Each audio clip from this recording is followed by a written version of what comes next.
আসসালামু আলাইকুম viewers, MBN motion YouTube চ্যানেলে আপনাকে স্বাগতম। সুলাইমান আলাইহিসসালাম ছিলেন মহান আল্লাহর প্রেরিত একজন নবী।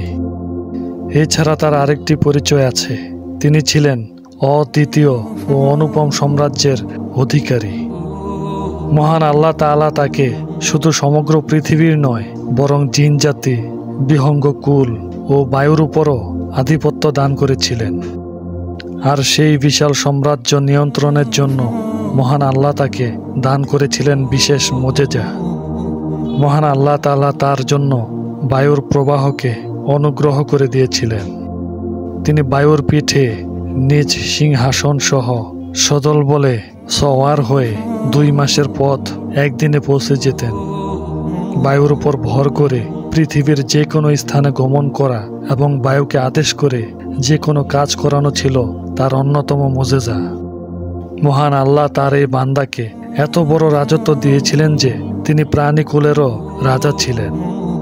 মহান আল্লাহ তাআলা তাকে প্রাণীকুলের ভাষা বোঝার মুজিজা দান করেছিলেন।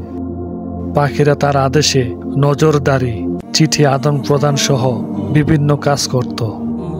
তিনি তাদের ভাষা বুঝতেন। শুধু পাখিদেরই নয়, তিনি পিঁপড়াদেরও ভাষাও বুঝতেন বলে পবিত্র কোরআনে প্রমাণ পাওয়া যায়। মহান আল্লাহ জিন জাতিকে তার অধীন করে দিয়েছিলেন। তিনি জিনদের মাধ্যমে সাগরের তলদেশ থেকে মূল্যবান মণিমুক্তা, হীরা জহরত তুলে আনতেন। জিনের মাধ্যমে 1000 মাইল দূর থেকে রানী বিলকিসের সিংহাসন নিমিষে আনিয়ে নেওয়ার ঘটনা সবার জানা আছে। কখনো কখনো তিনি জিনদের মাধ্যমে নির্মাণ কাজও করাতেন।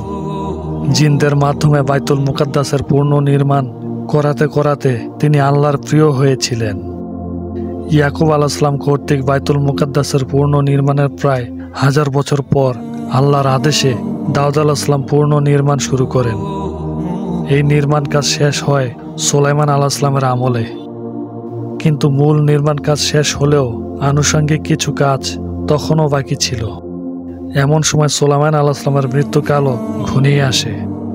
এদিকে নির্মাণ কাজে নিযুক্ত করা হয়েছিল কিছু অবাধ্য প্রবণ জিনদের। তারা সুলাইমান আলাইহিসসালামকে ভীষণ ভয় পেত এবং তার ভয়ে কাজ করত। তারা যদি সুলাইমান আলাইহিসসালামের মৃত্যু সংবাদ জেনে যায়, তাহলে নির্মাণ কাজ অসম্পূর্ণ রেখেই কাজ ছেড়ে পালাবে।